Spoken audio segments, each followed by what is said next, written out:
Okay, hello everybody. Welcome back to another awesome interview as part of our 3-day summer blitz. I am so excited to introduce Andrei Saygo today for this featured one-to-one author live chat. Andrei is a multi-book Amazon best-selling author, international bestseller, and writes sci-fi, fantasy, science fantasy, um, Audrey, why don't you tell us a little bit about yourself and maybe which of your series you think you're most known for at this point? Because you've got a lot. Yeah, well, not sure. We'll probably find out more about me and what I'm writing during the interview. Um, I would say, I mean, probably the most well-known book and series. I mean, there has been quite a few reviews asking for a sequel. Is going to be for a Drive Through Time, which you know it very well, I think. It's the first one of your books that Yeah, I ever read, which for people watching is about a time traveling RV.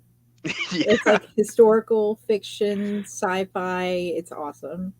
Can you imagine? I had this idea in a dream. Yeah, of Oh, going. Yeah, driving with the RV. I love RVs, even though I don't have one. I love them. But I had a dream. I was like, how cool will that be? And then yeah, yeah. Yeah. It was really interesting to me because my family had, right about the time I read the book the first time, they had just bought an RV and they'd started going RVing. And so I was like, oh, this is perfect. So, of course, when it came out, I had to buy a copy to give to my sister because I was like, you have to read this. Yeah. So, how did you get started in the writing journey? Well, I was what was that? Yeah, so it all started because of a book, or I should say, a series. I was doing. I mean, a lot of people are probably very familiar with the Harry Dresden stories, and I finished the last book. I mean, I've been through that series quite a few times, and I was like, oh, I want one more book. I really love the world and the magic and so on. It was like, how can I still live in that world? So yeah, I thought, okay, let's write something, and that's how it started. And so, Drive Through Time was inspired by a dream. You've Yeah. also got fantasy with like Covens, the DC series. Oh yeah, the DC Coven. Yeah, that's exactly how I started because I like the and I still like the fantasy, the especially the urban fantasy, the magic in an urban space where you have to deal with government, where you have to deal with yeah, other people from the town that are hunting the main character and so on.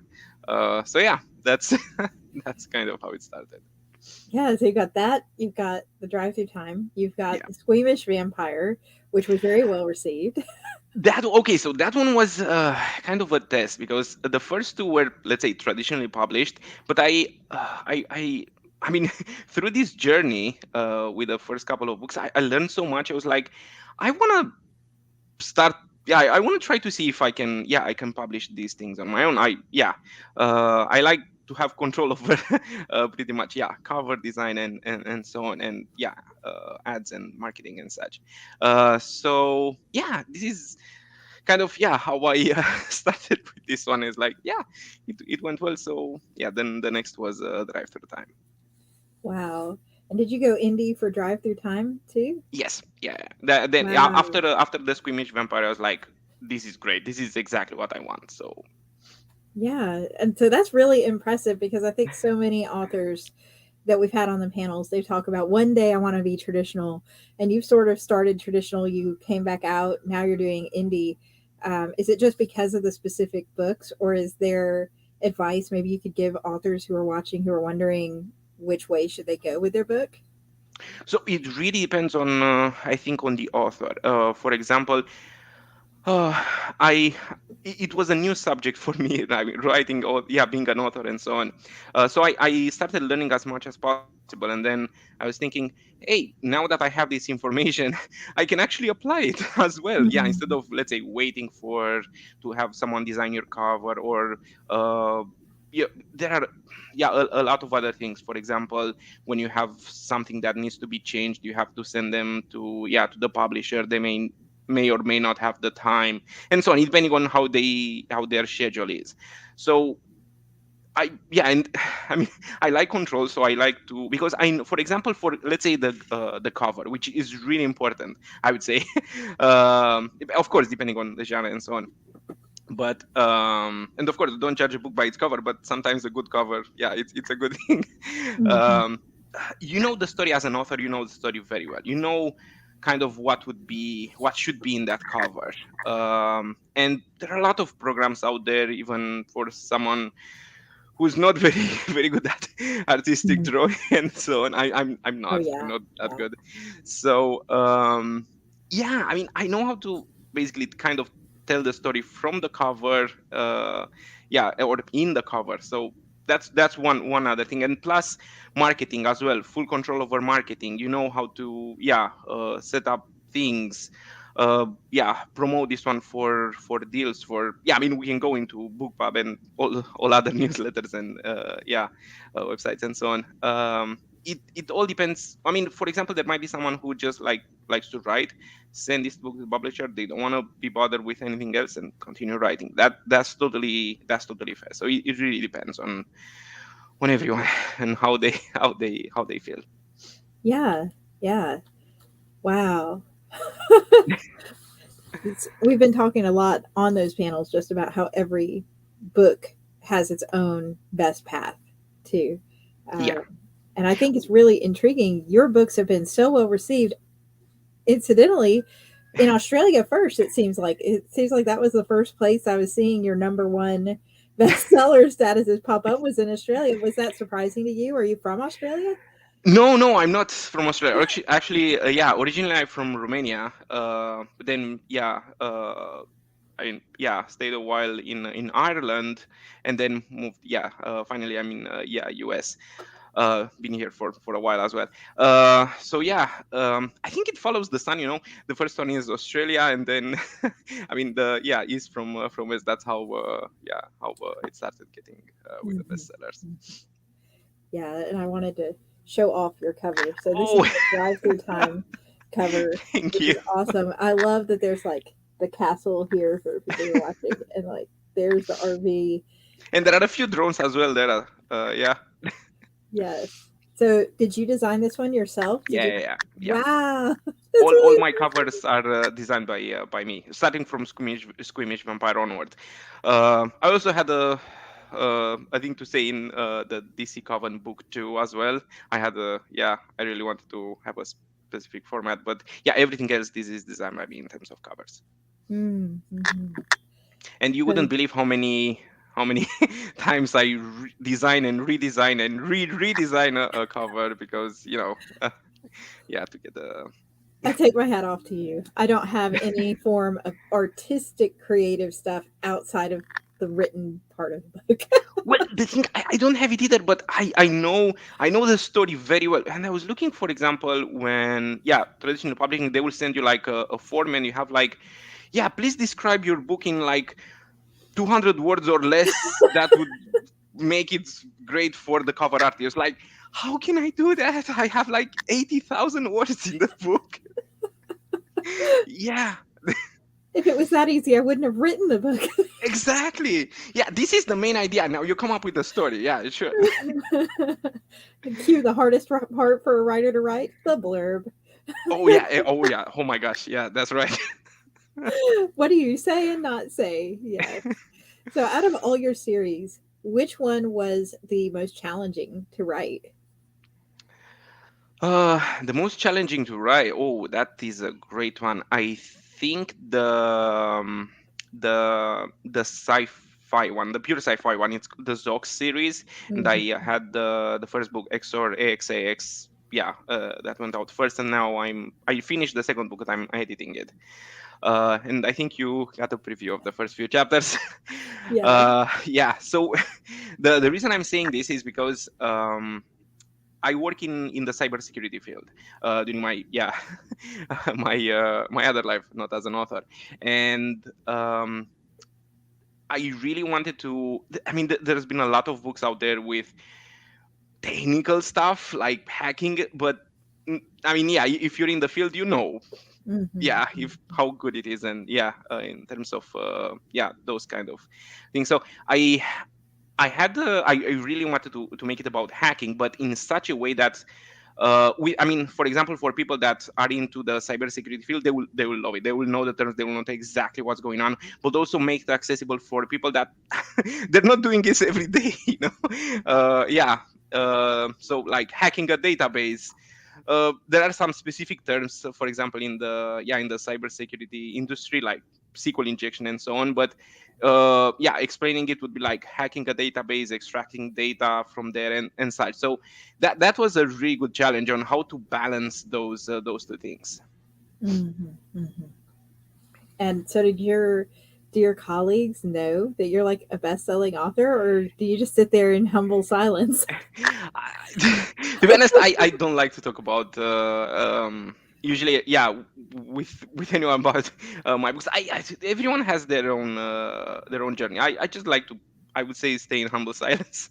Some of them know, somehow they stumbled upon my books and they read them, and they actually gave them to their kids as well, who enjoy Oh, them too. So yeah, I tend to, because what I tend to write, it also appeals to teenagers as well. So oh, that's awesome. yeah. So all of your books have that I've read at least have had a shared. Whoa, did I cut out? I'm sorry. No, no, no. It's good. Okay, so all of your books have had a shared theme in the main characters, and that you tend to write male main characters, but from a very refreshing, realistic way. Like these are not.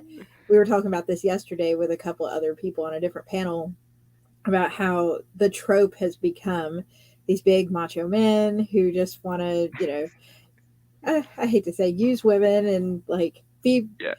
in on the action and shooting things up and all of that, and that they were trying to spin that to men that have feelings and are growing relationships and having fun and everything. Was that a challenging part for you in your writing, or did it come naturally to you? Naturally, I mean, what I write is what I like to read. So yeah, that's yeah, that's how I and yeah, I wouldn't write, I wouldn't force myself to write something that uh yeah, I wouldn't believe in, or yeah, it will feel odd to me.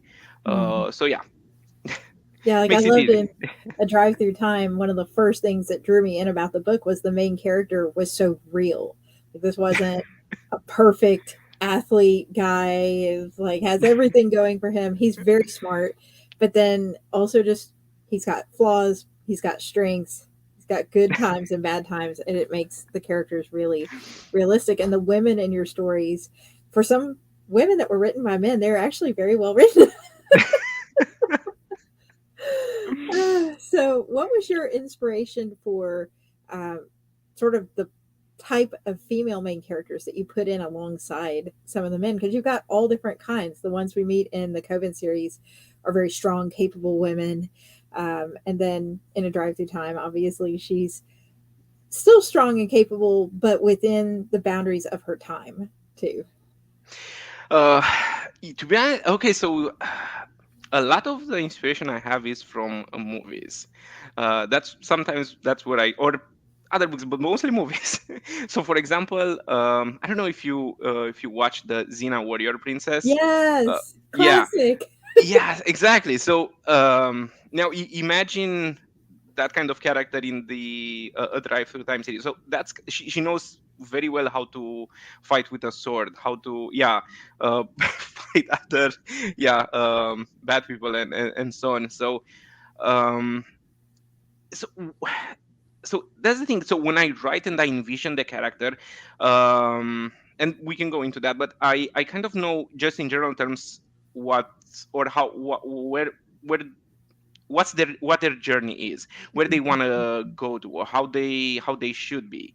um and I try to keep in yeah the writing in, yeah, in that character's point of view, or at least having those ideas, those tools at their disposal, or the way they behave, yeah, keep that in the character's sheet, I would say. Yeah, yeah. So, was any of the main characters more fun, perhaps, to write for you? Uh, yes. And this is actually, I don't. Did you read the story with the genie? Yes, I did. Okay, so the that one was actually, so I wrote that book because I promised my daughter, who she's 6 and she was watching Shimmer and Shine. I promised her I will write a book about genies. So that's how it came. So I think one of the funniest moments I had was, um, I mean, what I like when I wrote about the main character, who's like historian. Oh, have you watched Stargate by any chance, like Yes. SG-1? Okay, so think about Daniel Jackson, but not necessarily as smart. Oh, Yeah. So that's how that's how I try to portray that. Yeah, that character, the main character, and of course, yeah, the it was fun writing that story. It's still a short story, but yeah, that I really had fun writing that one. yes. And I think at this point, everybody may be saying, she's read a lot of his books. I love to read Andre's books. I highly recommend them.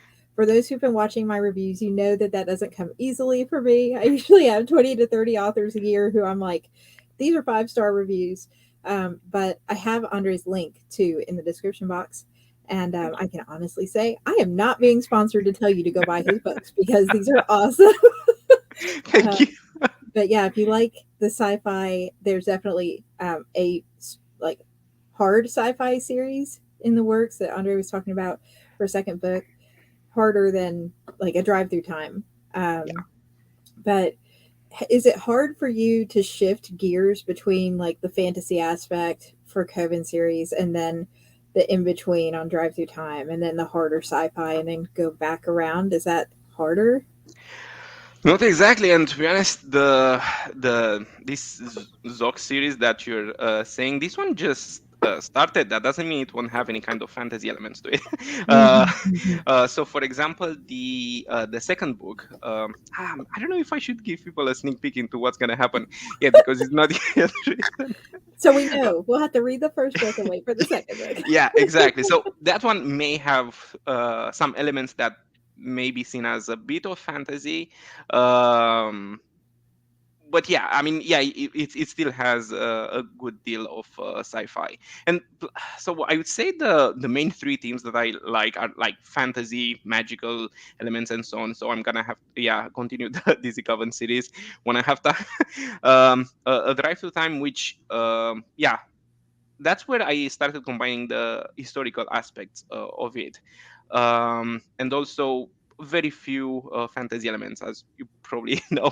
Mhm. And then this one that you just said, it's the Zoc series has a lot of sci-fi elements, but the second book would have a bit of a fantasy, as we get to know a new character that's not part of the original story. I mean the first story. Yes, very excited for that too. Very excited. Is there going to be additional books in the Drive Through Time series? Yes, I have to. Uh, I've got I can't I can't keep count of how many requests I had for a second book. Yes, even That's the behind her. We must know.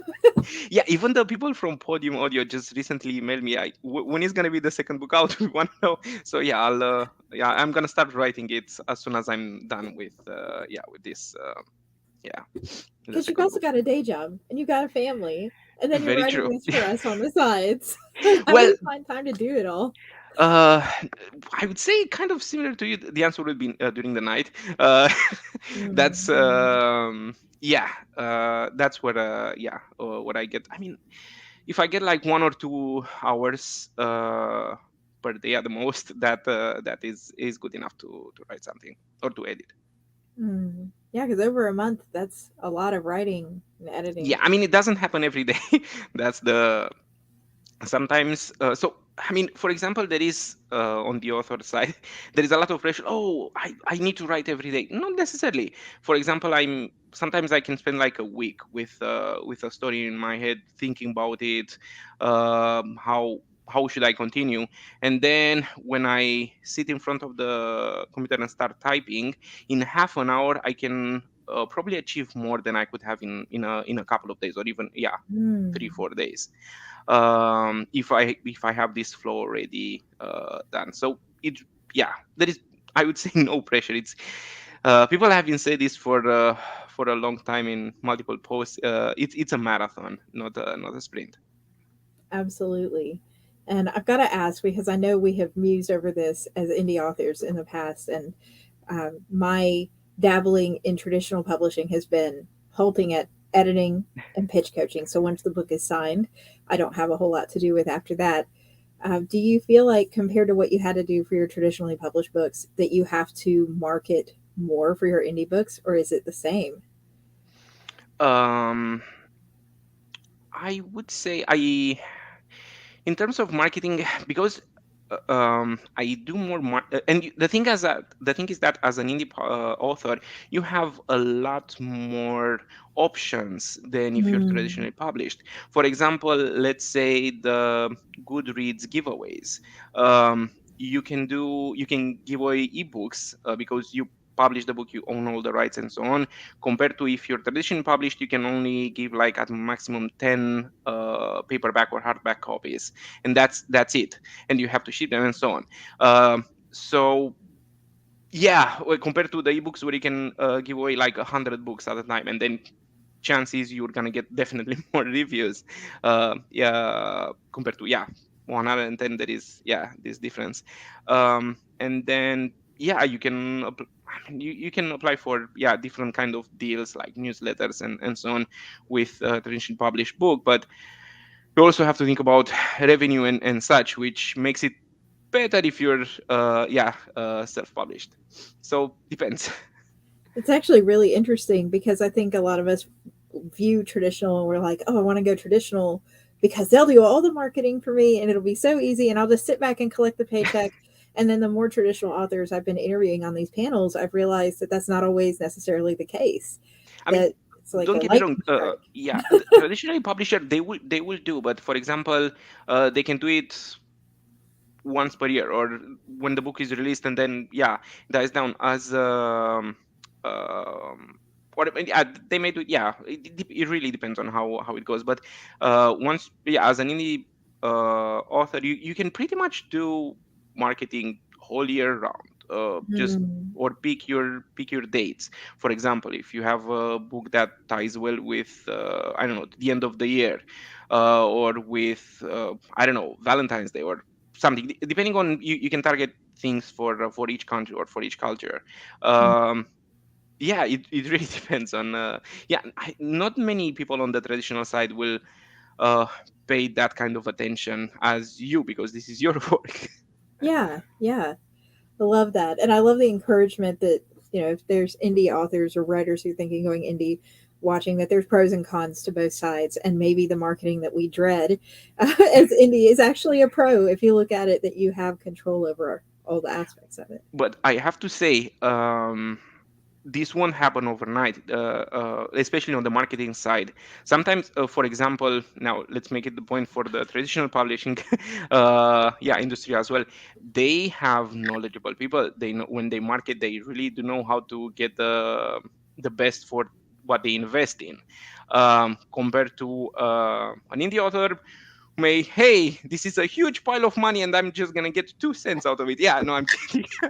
But yeah, depending on what avenues you try, how wide the audience is, and so on. So you really, yeah, before you start marketing, especially if you're new, you really have to spend a lot of time learning. So that's why I think I spent like 2 years, uh, and that's how I went to traditional publishing first, and then spent 2 years like learning about writing, editing, marketing, covers, and so on. See what attracts our audiences are, how you can target a specific audience with, for example, the people that are interested in time travel, or people that are interested in hacking, in fantasy. I mean, fantasy is really broad, so you have to narrow down, to people that are most likely to enjoy your book, Mhm. because Yeah. in the end you want people uh, to enjoy your writing, to enjoy your world, your story, and basically, yeah, you're gonna write for them and so on. Yeah. So have you been surprised with the success that your indie books have gotten so fast? Yeah, I mean, I have to say I was not expecting it.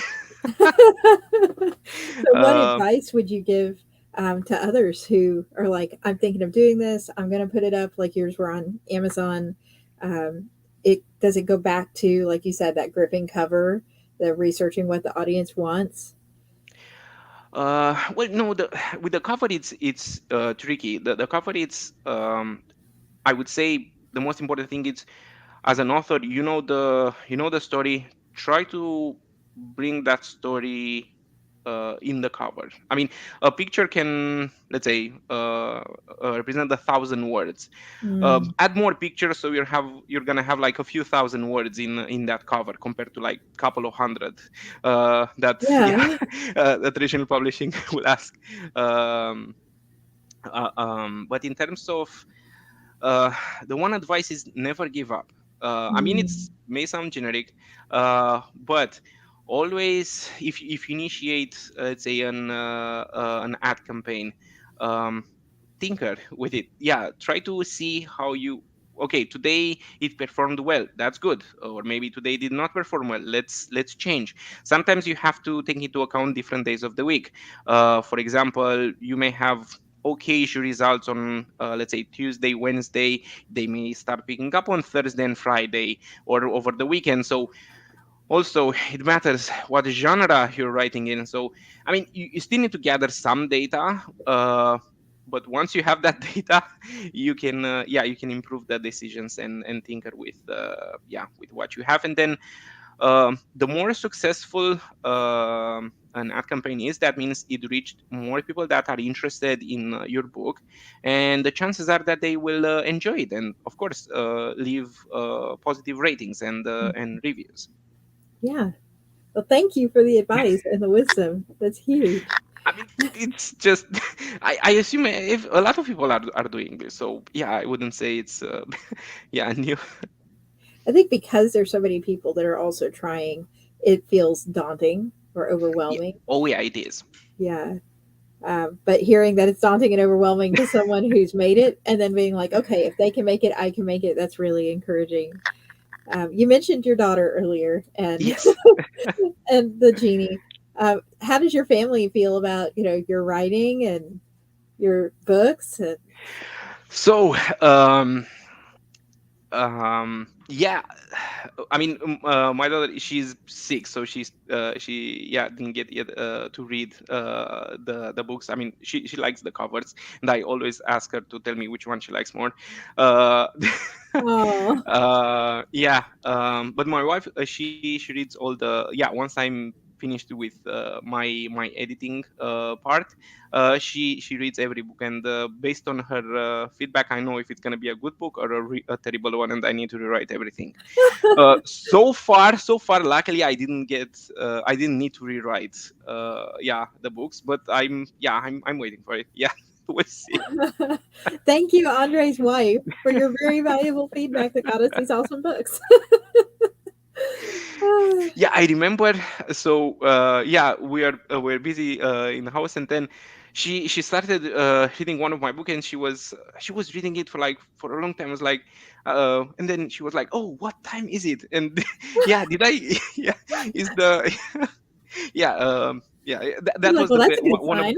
exactly one of the best feedbacks I could have about the book. If someone get lost in your story, that's basically all you wanna see. Yes, yes. And anybody's wondering, like, I have to actually pull up and look. Um, Drive through time is 300 pages long, Yeah. and I read it, I think, in a day. Oh, wow. Nice. It was like, it's like you said, I just looked up. I'm like, what time is it? Where am I? What is going on? Because it just really sweeps you away, the historical side and feeling like you're actually in. I don't know if you ever watched the movie Timeline. Um, okay. Yeah. But it was like that when I was a kid. I watched Timeline the first time and I was like, whoa, imagining being there. But when I read A Drive Through Time, one of the things I loved was how it was so immersive that I felt like I was there with him in that world. It was easy to tune everything else out, which is a lot when I have two toddlers. But um, yeah, your world building is fantastic. Which of the worlds that you've written about has been your favorite? That is a great question. I don't think I necessarily have one because all of them are different. For example, I would like to live in a magical world where you have power, magical powers and so on. So yeah, love that one. Love a drive through time because you have access to all this technology and you're driving the RV like a couple of thousand years ago, through Switzerland, and people will be amazed of how you can control drones and so on. Or I mean, even in the this one with aliens, um, it's heavily. I mean, it's still in our times, I would say, in our world, but I mean, aliens, I mean, access to that kind of technology is amazing. I don't think I can easily differentiate, or even the one with Jing. I mean, who wouldn't want I mean, fantasy. I've mentioned those things. Mhm. um and yeah. Well, it's really original because you take urban fantasy in some ways at the start of a lot of your books, but you make something that we see every day and think of as ordinary be something that's magical. And that is what really stands out as an author. So I absolutely love your writing style. If you ever decided to teach a class on world building, I mean, you sign up. Well, okay, so the answer would be actually very simple.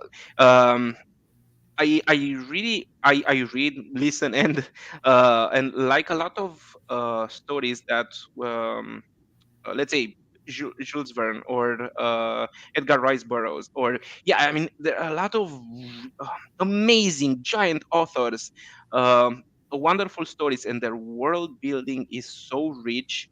Um, that's where I got my inspiration from. That's what I Mhm. like.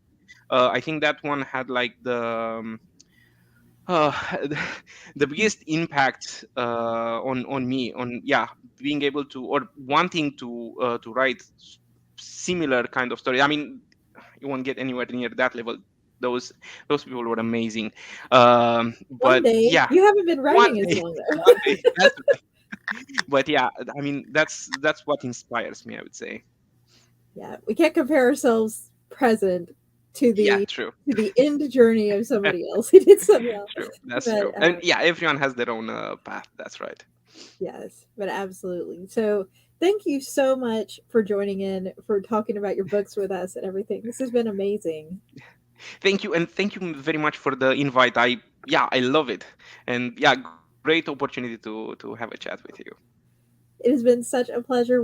I've been trying to bring Andre on to panels for the blitzes for those who wanted to know for quite a while, but it's always something falls through, unfortunately. So, and not on Andre's end, but usually on my end, or the panel doesn't go through. So excited to finally have Andre on. Definitely check Andre out. I put the link to Andre's site and um, books in the description box, so you can go pick those up and start reading them. And I can have friends to gush over books with more than I already have. But Thank you thank so you much. again. I hope you have a great rest of your day. And everybody who's here for the panels, tune in about half an hour. We will hit the next panel of authors. Thank you so Thank you so much.